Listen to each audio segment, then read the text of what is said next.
네, 지난주에 그 미국에서 판프리가 발매가 됐고요. 이번 주 6월 8일에 그 WWDC를 통해서 그 애플이 아이폰 3GS 발매를 발표를 했습니다. 그리고 아레나폰은 사실 그 유럽 쪽에서는 나온 지가 꽤 됐는데요. 한국에서 지금 6월 20일 날 발표하기로 정식으로 발표를 했습니다. 그래서 이 세 가지 휴대폰과 스마트폰을 가지고 오늘 이야기를 한번 풀어보도록 하겠습니다. 안녕하세요. 김정철의 가제스토리 김정철입니다.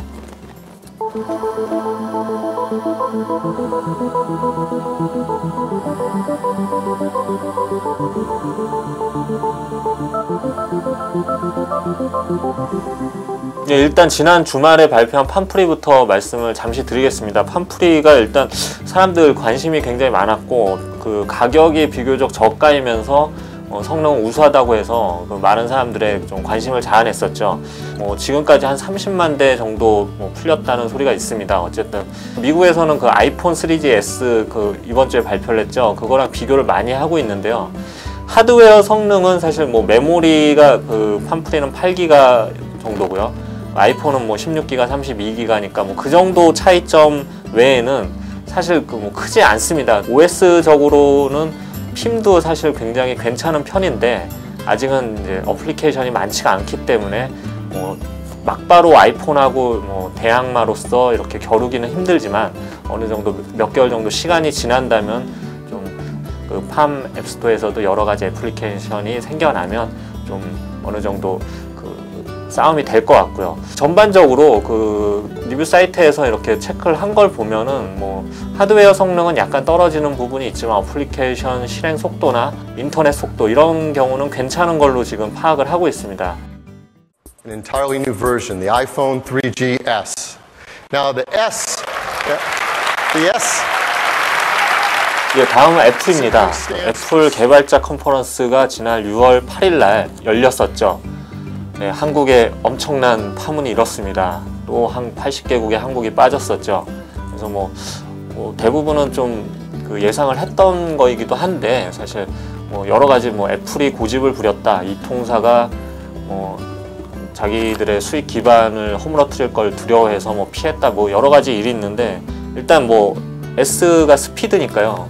빨라졌겠죠. 그래서 어플리케이션 구동 속도가 2배 이상 빨라졌고 하드웨어적인 측면에서는 블루투스가 업그레이드 된 것과 카메라가 300만 화소 업그레이드 된 거 외에는 사실 큰 변화가 없었습니다. 그래서 좀 혁신이 없었다, 이번 아이폰은.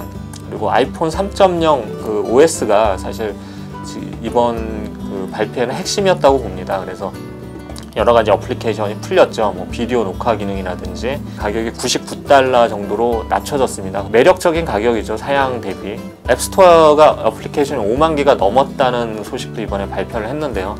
여러 가지 안드로이드나 앱스토어를 준비를 하고 있지만 애플의 앱스토어의 숫자나 양이나 질에는 아직은 미치지 못하고 있습니다. 이런 점이 강점이 있기 때문에 사실 아이폰에 혁신이 없다 하더라도 애플로서는 좀 자신이 있는 것 같습니다.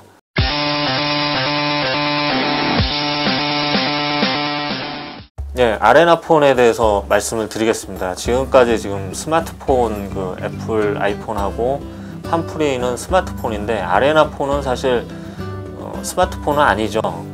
그냥 일반 휴대폰입니다. 그러나 이제 해외 발매 시에 무선랜 기능이 있었고 그 다음에 어플리케이션 자체도 좀 풍부했기 때문에 스마트폰은 아니지만 스마트한 폰이다 해서 해외에서 많은 화제가 됐고 가격이 좀 비쌌음에도 불구하고 현재 해외에서 한 40만 대 정도 판매가 된 것으로 알고 있습니다. 6월 20일자로 정식 출시를 예고를 했는데요. 아레나폰은 제가 발표회장에 가서 직접 테스트를 하고 여러 가지 면에서 참 잘 만든 휴대폰이면 틀림없습니다. 특히 이제 재질이라든지 이런 점에서는 굉장히 알루미늄 재질인데 그립감은 상당히 뛰어납니다. 슬림하고 12mm가 안 되거든요, 두께가. 그렇기 때문에 굉장히 또 기능은 많으면서도 이렇게 슬림하고 고급스럽기 때문에 해외에서도 디자인에 대한 평가가 굉장히 높은 편이었습니다. 그리고 이제 하드웨어 사양도 뛰어난 편이었죠. 무선랜도 지원하고 동영상이나 mp3 플레이어 여러 가지 멀티미디어 기능도 뛰어나고 저는 사실 해외에서 발매될 때 이거 아레나라는 뜻이 무슨 경기장 경기장에서 뭐 싸우는 이런 격투기하는 경기장 이런 걸 뜻하는데 상당히 뭐 알루미늄 갑옷을 입고, 그다음 칼도 차고 뭐 무선랜도 달고 뭐 이것저것 다 했는데 국내 출시 시에는 사실 모든 무기를 버리고 DMB 안테나만 옆에 차고 출시를 했습니다. 그 해외판에서는 이런 무선랜이나 DVX 기능, 그 재생 기능 같은 게 지원이 됐다가, 그리고 뭐 특히 이제 3.5mm 이어폰 그 포트를 왜 없앴는지는 좀 그것도 아쉽습니다. 그런데 그런 게 해외에서는 지원이 됐다가 한국에선 빠지니까 일부 이제 파워 유저나 이런 하드코어 유저 같은 경우는 그 부분에 대해서 좀 섭섭함을 드러내고 있죠. 하지만 뭐 일반인들은 DMB의 선호도가 더 높기 때문에 아마 더 불만이 없다 그럴 수도 있겠습니다. 어쨌든 아레나폰이 그 외에 이제 그 S 클래스 UI라는 그 3D 그 큐브 기반의 UI를 이번에 선보였는데요.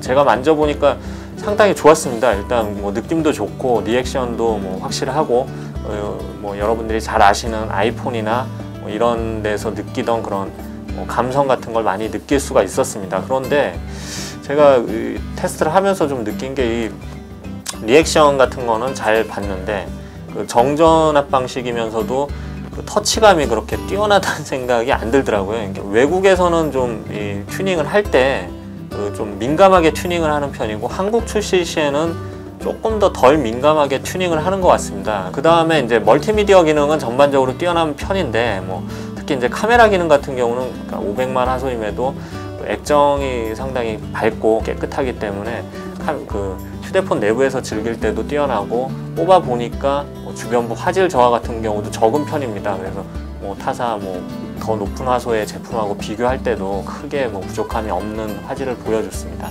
그리고 이제 LG 전자도 사이언 측에서도 그 가을쯤 뭐 9월쯤인가 그 앱스토어 비슷한 걸 연다고 얘기를 한 상태입니다.